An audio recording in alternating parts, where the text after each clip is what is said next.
Welcome to the Globetrottin ADs. This podcast is for you, athletic directors, activity coordinators, coaches, and program associates based in international schools around the world.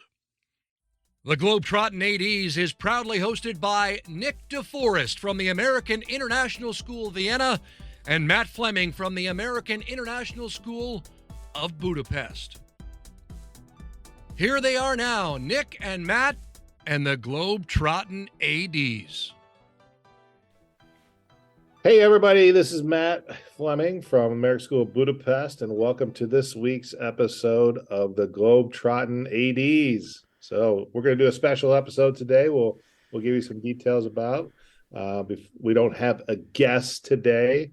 Right. We're going to do something different today. We're going to talk about one of our colleagues and somebody we've done some work with in the past, but unfortunately who's passed away recently. We're talking about Greg Dale, who from Duke University, who was very influential with many of us athletic directors, both in the international scene and back in the U.S. And it was just really sad news we got at the end of last week about Greg's passing. So Nick and I are going to spend some time reflecting back about the lucky times we were able to get with Greg, and what we learned from it and what he meant to our programs, impacted us, and just really helped us out, and was a really great resource and just a force. And so we're happy to take some time to do that, to celebrate his connection with us, and just kind of look back and how that all went. So that's what we're going to do today. So before we get into that, I'm going to say what's up to Nick. Hey, Nick, over in Vienna.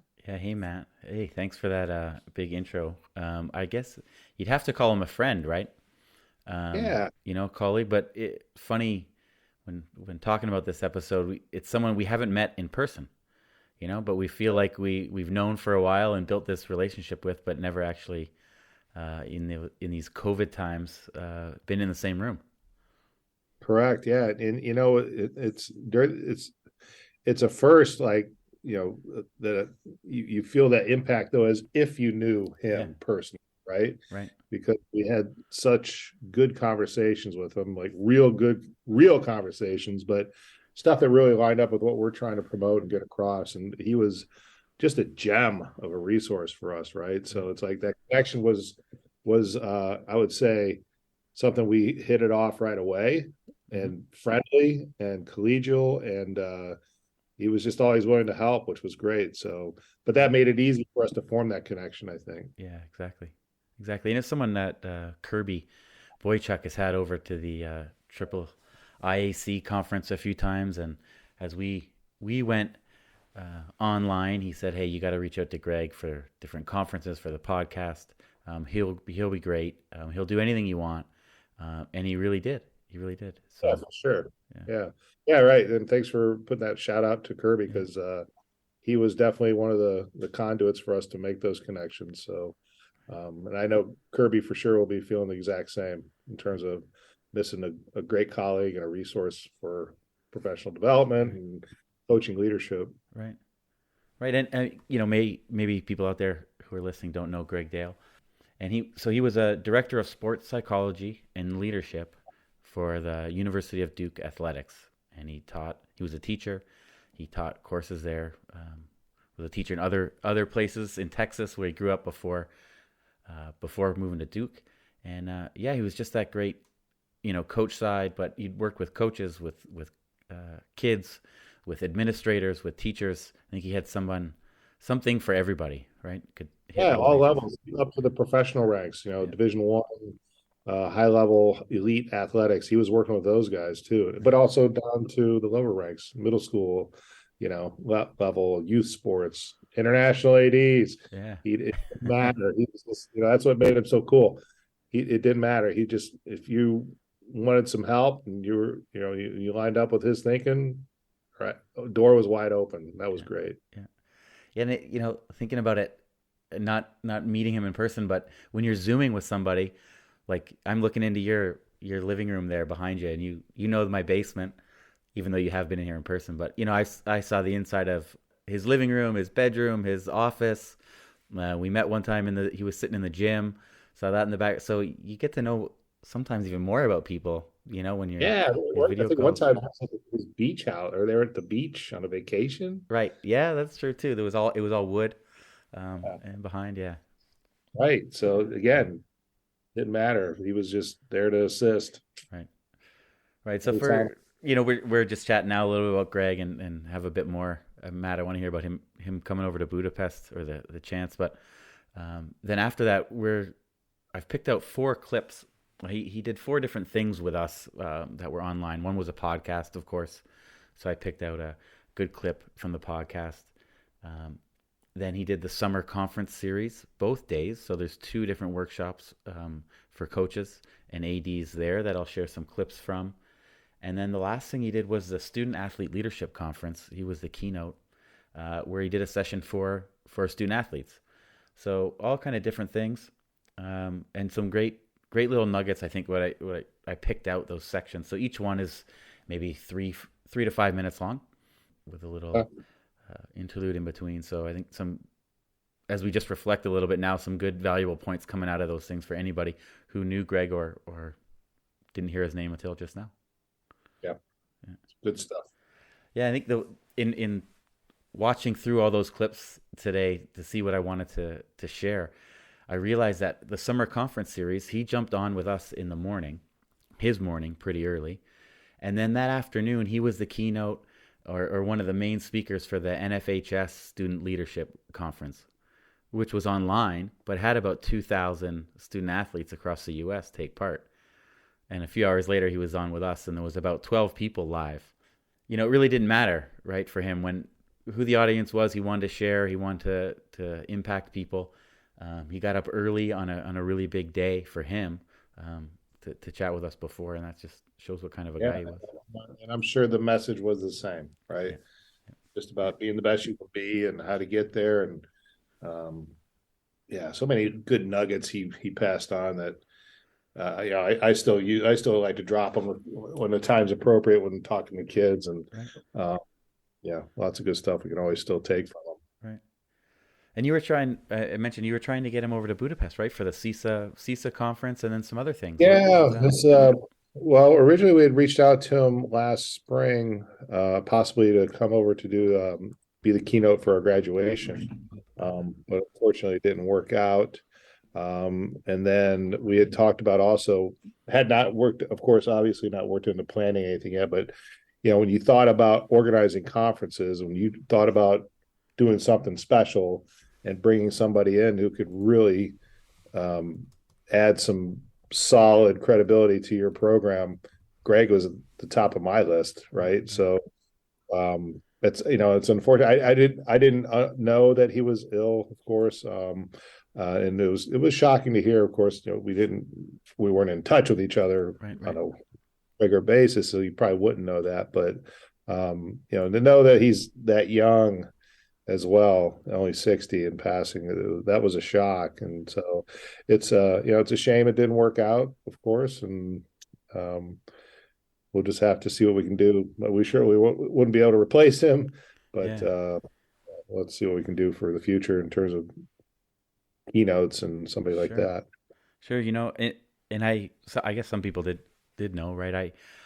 I actually did know because I reached out to him for a testimonial for my book, and he was always like emailing back the day of or the next day, really quick, and he didn't, and I didn't want to push it. I was asking for something else. I'm always asking for something, right? So I'm asking for something else, so I didn't push it, and it was like a month or so later, and I thought, hey, Greg didn't get back to me.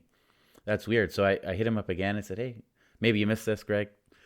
And he replied that, hey, sorry, he was struggling, that he had cancer, and that he apologized for me for taking so long. And, of course, I said, like, hey, don't worry about little old me over here. You got bigger things going on. And then a day later, he sent a testimonial, so. Yeah. Yeah. So he's wrote a few books. I have a couple upstairs, some other good ones, so you can check out that. The videos or the audio from some of the videos that I'll share, I have the links to all the full recordings in the notes of this episode. So if you go to there, you want to hear more about Greg, or at least those full sessions that we're going to preview in a few minutes. You can go there and check them out. The videos are on our YouTube page, the Globetrottin AD's YouTube channel, but privately listed, so you got to click the links below. Right. Well, after that, Matt, this is Sunday night here, and in less than a week, we are going to be together in Nashville. Right. Yeah. Yeah. And I'm sure, we'll have some other folks we'll bump into that we know that are be attending the conference. Yeah. And, we'll definitely be sharing some more stories about Greg, and we'll definitely have to raise a glass in his honor and his memory, and just cheers to a great guy. Absolutely. Yeah, so we're just going to go to the videos. We'll have a little bit in between each one. Like I said, they're about 3 to 5 minutes long. The first two are from the Summer Conference Series. It talks about challenging athletes and still treating them with dignity. Great topic. The next one is a little bit for coaches, making sure that we allow our students to still have fun, especially at our level. Really, really great one. Then we'll go to the Student Athlete Leadership Conference session, where he talks right to students about their leadership brand and what they want people to think about them. Pretty good. And then the last one is from our podcast. It was way back episode 20, first season, Matt. Feels like ages ago. Right. And it's a clip about how teachers and coaches are similar, and how he teaches teachers. Pretty good one. Pretty interesting one. Yeah. Yeah, and a great one too, because that's another thing that made him special, is that he could reach all types of audiences with that message still being the same, and doing what's best for kids and doing it the right way. And yeah, that's a good one. I remember that one. Yeah. Cool. Okay, well let's hear from Cookery, and then it'll all be Greg Dale. All right. Cookery are a global multi-sport clothing brand specializing in providing the world's most prestigious schools with bespoke made and designed team uniforms for students of all standards and abilities. If you are frustrated by inconsistent colors, branding, costs, and sizing across your school's uniforms, then it's time to discuss an offering where every sport is available, from softball to soccer, for male and female athletes at rates to suit your budget. To find out how Cookery could elevate the apparel of your student athletes to a professional level, email the team at contact@cookerysports.com. A dedicated sales manager will offer you a quote today. Mention this ad and receive a special offer on your coach or PE staff order. There is a difference in being intense and being emotional as a coach. I think it's okay to be intense. Intense means I care, means it's important. We've worked really hard for this. That's okay. Being emotional is reactionary, is much more going to put yourself in a situation where you have the chance to undermine someone's dignity. Most kids aren't screwing up on purpose. They're not swinging at a bad pitch. They're not trying to make people look bad. I think we got to make sure we do that. We got to allow them to compete through mistakes whenever possible. You create a culture that every time a kid makes a mistake, they're wondering if they're going to get taken out of the game, or they're wondering if they're going to get yelled at. How about we focus on how they respond to that first mistake? Do they make 2 in a row? Do they hang their head? That's what we need to focus on. Making it personal. Look, I've been talking to coaches about this for a long time, but Brene, I was listening to a podcast with Brene the other day, and shame, humiliation, those things work in the short term. And coaches are great with humiliation. Coaches are great with shaming kids. But we have to challenge them and encourage them to understand that only works. That might work right now in this brief moment, very short term, but long term, it does nothing to help kids develop confidence, to help kids develop self-esteem, to help kids be better adults. It doesn't do anything to do that. So we have to be careful and make sure we focus on the behavior and not the individual. My grandmother can run faster than you can. Or I heard a coach tell a kid, if you're in a race with a pregnant woman, you come in third. That's how slow you are. And we feel like we got to give those jabs. I don't know about your world and where you are, but a lot of coaches swear at kids. And I'm just telling you, it's not appropriate. sarcasm, belittling, and humiliation. The thing about this is that just know that as a leader, when you're sarcastic, it's one thing to be sarcastic about yourself or the situation that we have ourselves in here. But when you start individualizing your sarcasm, that's when things change. And you've probably never had a kid come to you and say, "Coach, you're killing me with your sarcasm." We think we know who can take it. We don't know. We're not that smart. We have really no idea who can take it and who can't. So be careful when you start dishing out that sarcasm and belittling and humiliation. I'm not saying we don't hold kids accountable. We don't call them out. We can't stop practice all the time and pull one kid aside. We got to talk to kids in front of other kids, but what is our intent? That's what we need to continually think about.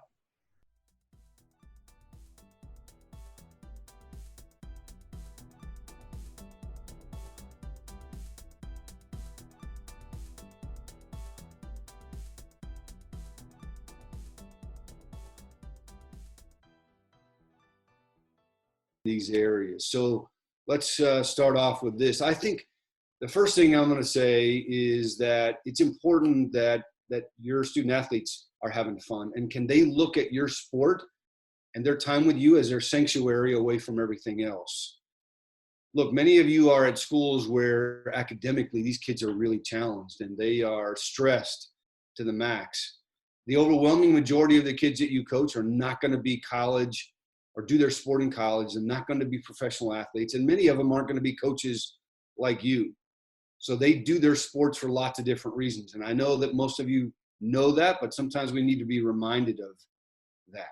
And so I'm going to encourage you that you got to look at your time or their time with you as a time that they can kind of get away. And we're going to work hard and we're going to, do all these things, but we're going to have fun. And I think that you should try to help them remember and think about when they're struggling, for instance, why do they participate? So, for instance, I'll ask kids if they're not getting the playing time they want. If you coach at the varsity level and perhaps some kids aren't getting the playing time, but or they might be struggling for different reasons. If you were to ask them why they play or why they do it, I think it's important. Well, and the reality is, look, some kids are doing it because mom and dad are making them do it. I totally get that.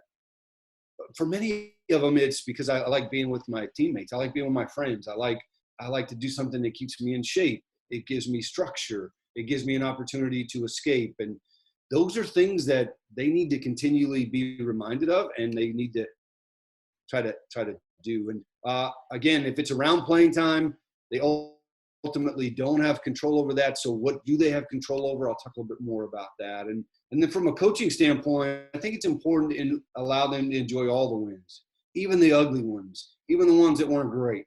As kids, they need to enjoy a win is a win is a win, and they need to make sure that you are allowing them to do that. All right.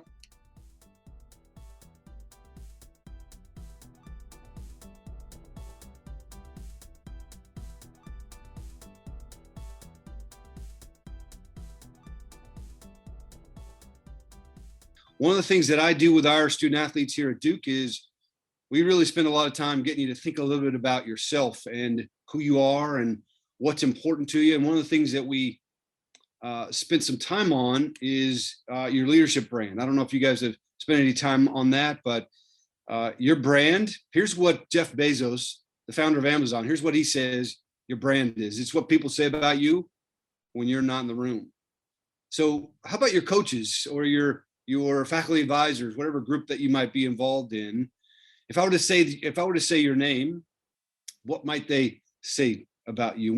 What are the first couple of things that they might say when they see a picture of you or someone starts to talk about you? I'm not saying that we should care too much about what everyone thinks, but the people that you're interacting with every day, the people that you're trying to lead, the people that lead you, I think it's important for you to think about that. And what I want you to try to do in terms of your brand is that you need to think about some things. The first thing I would say is you need to know what your values are. And even in high school, guys, your values are going to come in conflict with each other. Let's say you value honesty and loyalty, let's say, for instance. Those are two really great values, I would say. One is more of a moral value, honesty and integrity. One is what we call a non-moral value. It's important. Loyalty to your teammates, loyalty to your friends, loyalty to your program, whatever you're in. But those things are going to come in conflict with each other sometimes. Your sense of loyalty, perhaps to a teammate who might be doing something wrong or not doing what they need to do, could come in conflict with your value of trying to be honest about things. So I think it's important for you to know what those are, and it's important for you to prioritize those. You need to really begin to think about that. It's going to help guide your behaviors. As a leader, it's going to help you make it easier for you when you need to make those tough decisions about things. What do you stand for? What's important to you? What do you stand for? I want you to maybe write down like your 3 core values. Don't write down 5 or 6 or 8 or 10. Write down 3, maybe 4 at the most. What do you stand for? That might be the same thing, but I'd like for you to also, in the next week or so, write down what you want the people that are part of your group, your team. What do you want them to say about you when you're not in the room? Because you do have a brand for sure. And I want you to talk about not necessarily what you can think about what they might say. I want you to think really, what do you want them to say? What do you want them to talk about when they hear your name?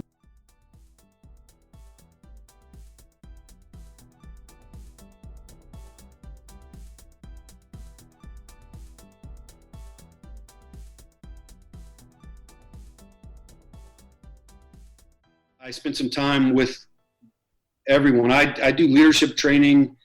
I kind of focus on 3 things. I focus on leadership development.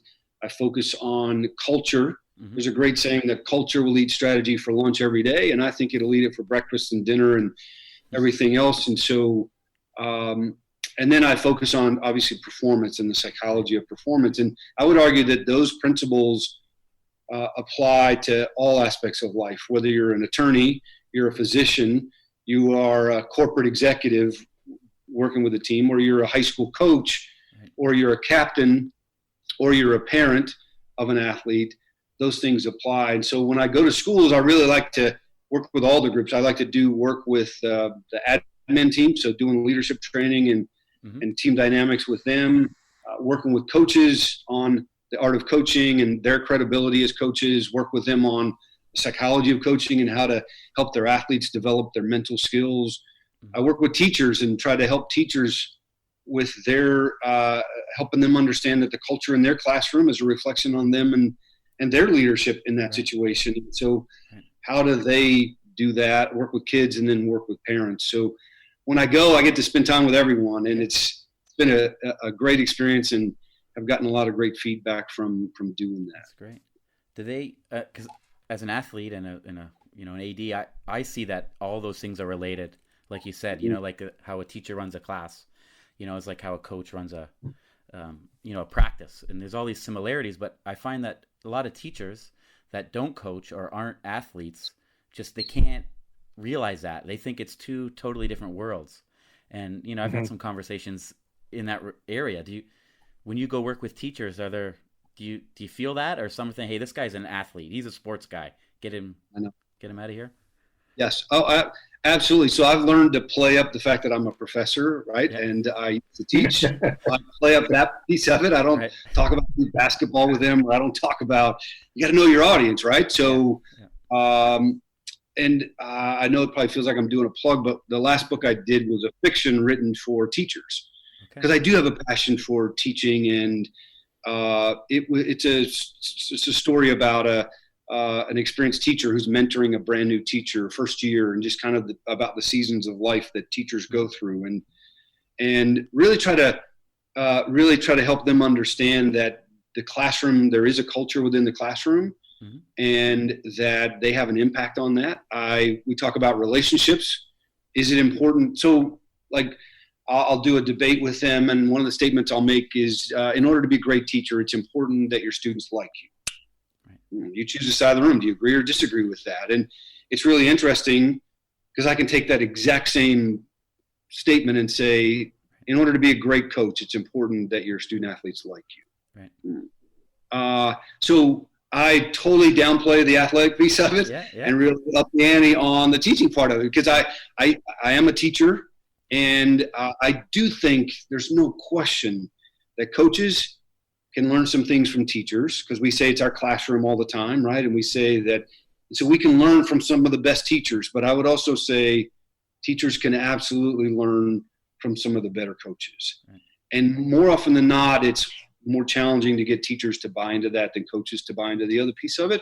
It's kind of the way it is. But I really try to focus in just on the teaching part, try not to use athletic examples, and use real world examples from teaching, because the principles apply. We're all in the same business, right? And it's yes.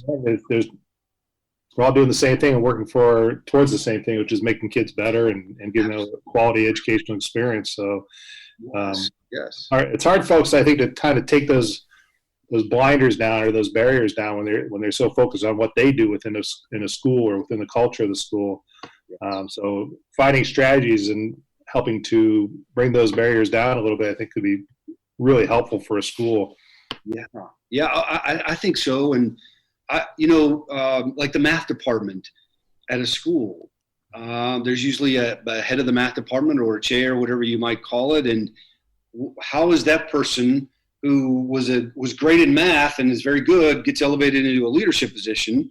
And now you have to help your group of math teachers work effectively and be on the same page and all buy into the same thing. And that's a challenge. That's leadership. Just like if you were leading a team in a corporate situation, or we're talking about people, and how do we help people grow and develop and be the very best that they can be?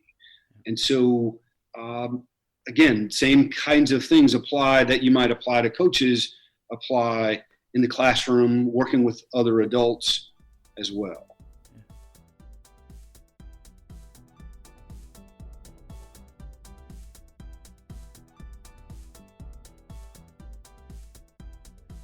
Yeah, some great stuff right there. We don't want to talk about each and every one and analyze it. I think that they speak for themselves for sure.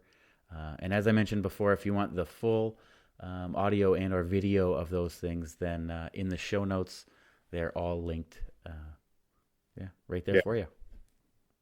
Still good stuff. And anytime you get a free minute and you feel you need a little inspiration, or something you're looking for to help you and maybe your program development, or if you're just stuck on an idea, maybe you can get something out of this, and that's what it's there for. And hopefully it'll help, and Greg's legacy will carry on for sure, no doubt. Absolutely.